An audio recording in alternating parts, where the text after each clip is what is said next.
This next meeting in September could create the biggest buying opportunity in 2025.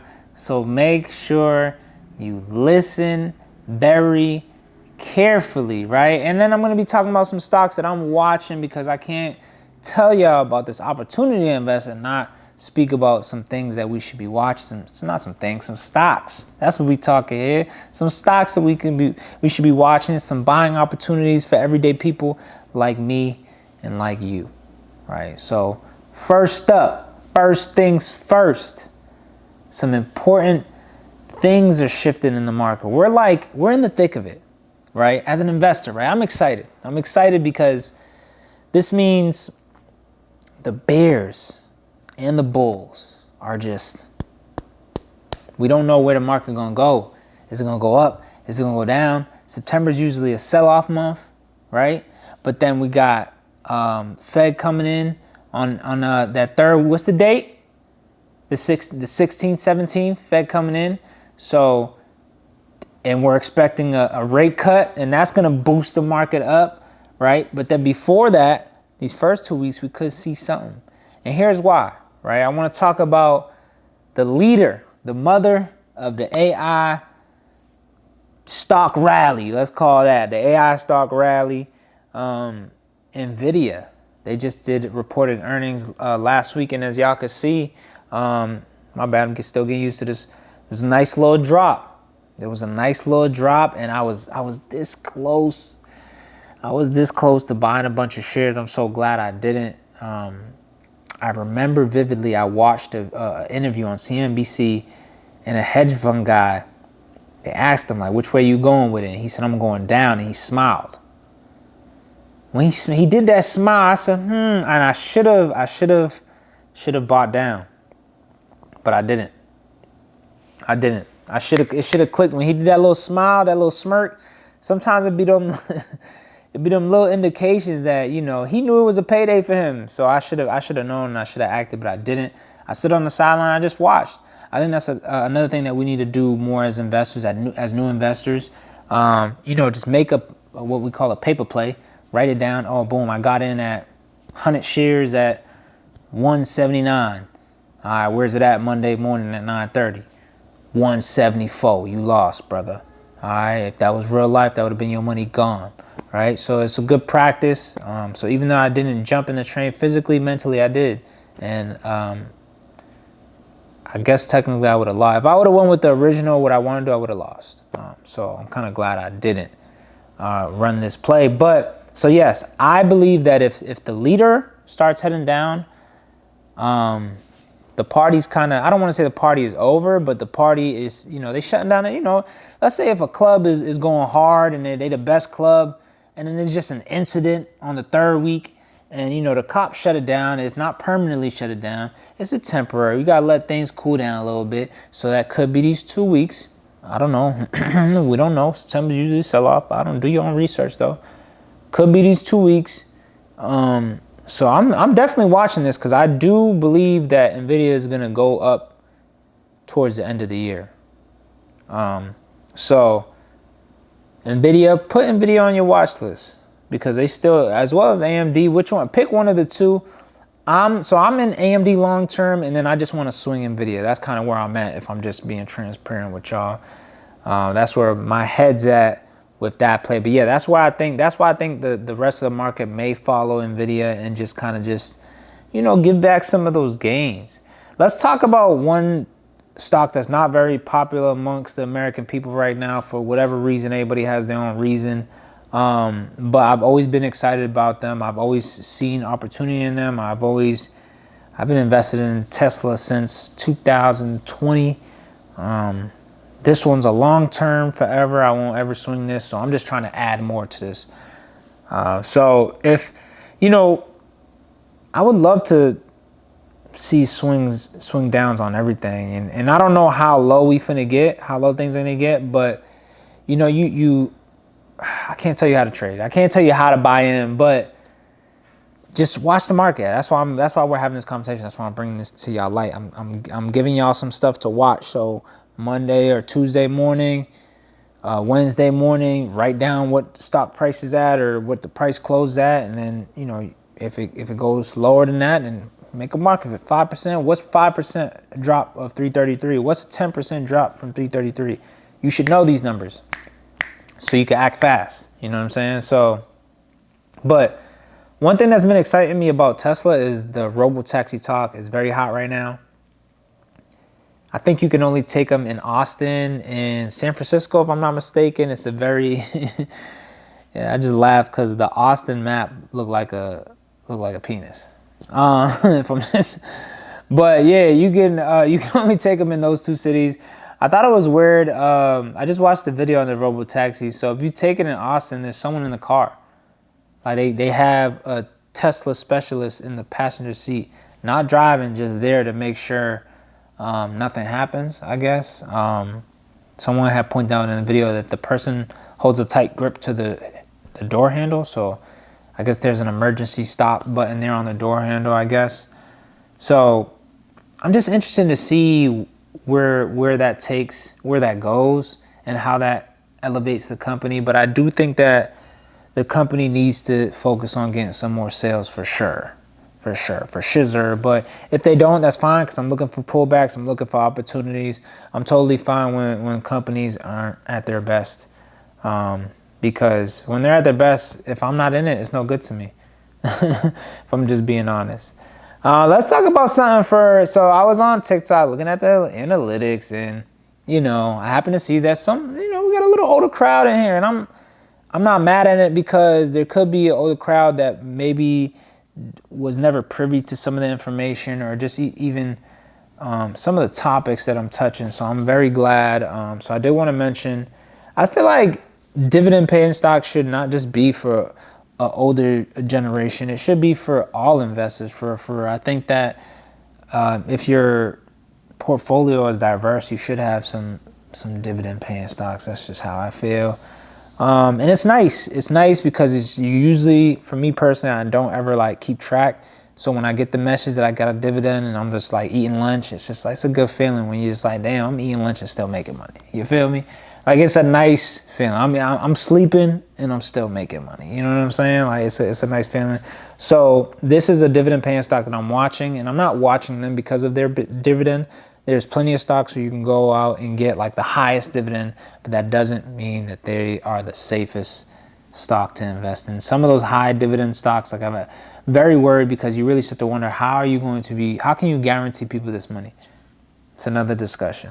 But Starbucks, they're working on turning things around. I've spoken on them before. I got some insider info on them. I ain't gonna give up my plug. Hopefully my plug don't give himself up either.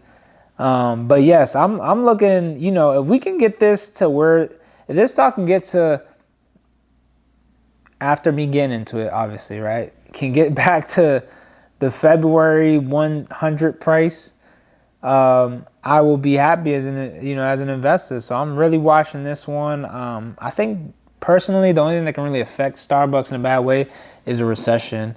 And I know that we're in talks of, you know, in the sight of what they're calling an employment recession, because, you know, they've manipulated and changed the definitions and what the recession means now. So I don't think they ever want to title the big R recession by itself. So now I think they say we're staring towards an employment recession.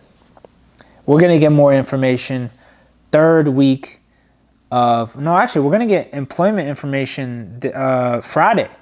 Friday, we're going to get some employment information. So pay attention for the employment information on Friday, right? And then take that information and then wait for the 16th and 17th when Jerome Powell gets up there and he tells everybody that we're doing a 50-cent rate cut. I don't know for sure. It could be. That'd be crazy. I mean, we don't know. That'd be. Some people are saying 25, some people are saying 50. It depends on how aggressive they want to get ahead of the curve, or if they don't want to get ahead of the curve. You know, so it's very hard to tell nowadays. Just, you know, but I do know that everybody in the Fed is on their P's and Q's right now, because, you know, Trump beat the firing people, and, you know, people don't want to get fired, just realistically. So yeah, Starbucks, I'm watching them. I think you should watch them too. I think Americans love coffee. I don't think Americans are going to give up coffee. This is the only, correct me if I'm wrong, way to invest in the coffee in the U.S., in the coffee business in the U.S. at this scale. So especially if you're a Starbucks consumer and you're spending $4 or $5 a day every other day, it should be no reason why you shouldn't be invested in stock. I'm just saying, like, it's $88 a share. You're probably spending more than that a month in their product. It could benefit you, is what I'm saying. Just something to think about. And then lastly, actually, I'm going to share options play I get into as well too. But the last stock I want to talk about is Chewy stock. I've been invested in Chewy, I think, since 2021, 2022, possibly. I got to double check on that. And I forgot to. No. We'll continue. And I think that the pet industry is just, there's still so much potential. I don't think people are just going to drop their pets in the next 10 to 20 years. I did some research earlier on how much the pet industry is bringing in. Let's look at this. Do your own research, y'all. But in pet food and treats, this is the largest segments. In the U.S. alone, right? We're just talking U.S. Reached $147 billion in 2023, expected to reach $200 billion by 2030. Pet food and treats alone in the U.S. makes up about 40 or 45% of total revenue. Chewy provides that. Vet and healthcare products is another big chunk, below that, which vet and healthcare is like 30%. So 40 and 30, that's like 75. So other 25 is going to be like supplies, accessories, which Chewy offers, and pet services, which I'm not sure if Chewy does offer pet services, but I do know that they've linked to help people with the health services for the vets with people's pets. So I'm looking for a pullback. I ain't even gonna hold y'all. They on the up though. I might have missed it. Sometimes that come with it. Like, I'm waiting for the pullback. I'm waiting for it to go into the 30s one more time, even though it was there in the beginning of the month,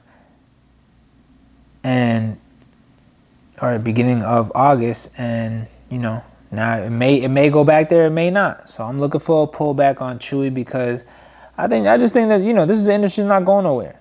This industry not going nowhere. And I've always just been a big fan. Like I said, I've been investing in them. My current portfolio that I hold Chewy stock is down by a little bit, not by a lot.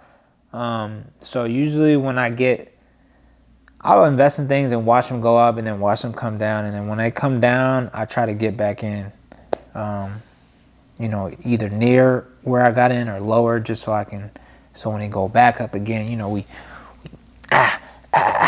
run it up, buy low, sell high. You already know how we do it. All right, so now that I've shared some potential stocks that y'all should be looking at, and that doesn't mean you shouldn't look at ETFs. There's a lot of great ETFs, QQQ, SPY. Do your own research. These are ETFs you should be looking at. I've started to look at Ethereum. I'm not telling y'all to look at Ethereum. I've started to look at Ethereum. But I'm looking for pullbacks. These next 2 weeks, I would listen. Bloodbath in the market these next 2 weeks, and then Powell can just take us up through there. Take us through there, Powell. Powell finna take us through there so we can all cash out. You know what I'm saying? That's shout out to Powell if he can make that happen. But yes, I've recently this year been getting into options. I wish I could show y'all. I was looking at my portfolio. Portfolio up 25% this year. That's doing better than some of these ETFs. Might be doing better than S&P 500. No, I'm kidding. So I do want to talk about a play that I got in. Steve Madden. Many of y'all may know or may not know Steve Madden is an American shoemaker. I got into Steve Madden in like July, based off a hunch. And this is just to show y'all that sometimes not everything is technical. And there could have been some technical stuff in the charts that I didn't really care to look for. because I just wanted to roll the dice. Sometimes I roll the dice and just see, like, based off a hunch, see what works. And, that kind of just, that lets me know that, like, my mind is in the right gear, because when you catch a hunch, it's like you got to make a decision. So I had been told by a good friend of mine that the TikTok girlies were bigging up Steve Madden as we were heading into this, like, tariff recession. So in my mind, I'm like, all right, Steve Madden's good quality. It's never like been known for bad quality. They're just cheap. They're just like a cheap, affordable shoe. You know what I'm saying? So they're not Balenciaga. So in my mind, I'm like, all right, if we going towards this tariff movement, we may be going towards recession. People don't have as much money as they had. You can still get a stylish shoe for a good price with Steve Madden. So I'm thinking, if the girlies is on TikTok already raving it up, this could be a trend. I'm trying to foresee the trend. So I got in at like 24. I think I got in at 24, put in a option to go to 25, ended up going to like 28, 29, and I got out. I could have stayed. My option didn't expire until September 19th, to be honest.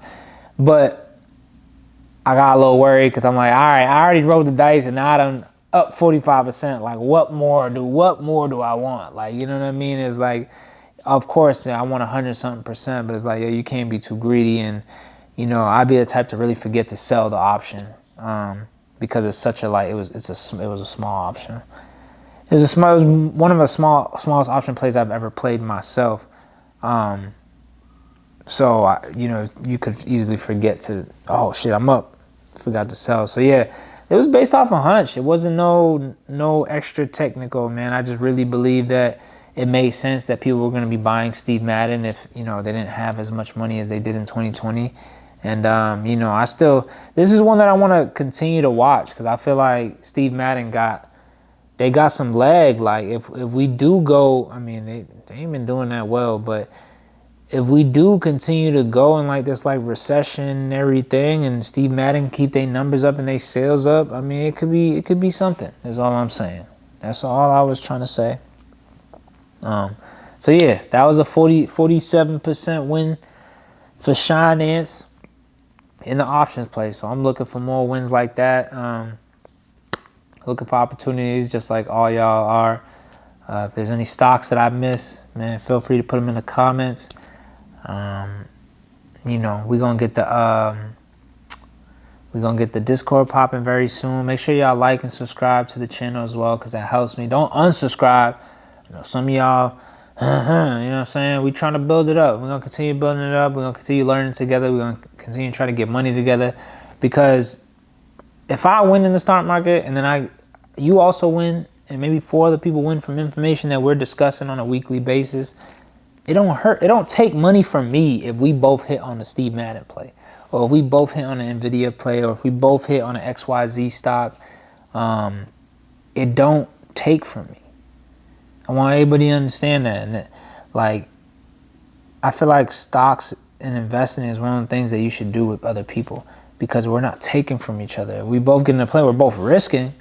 But if we both win, we're taking from the market. We're not taking from each other.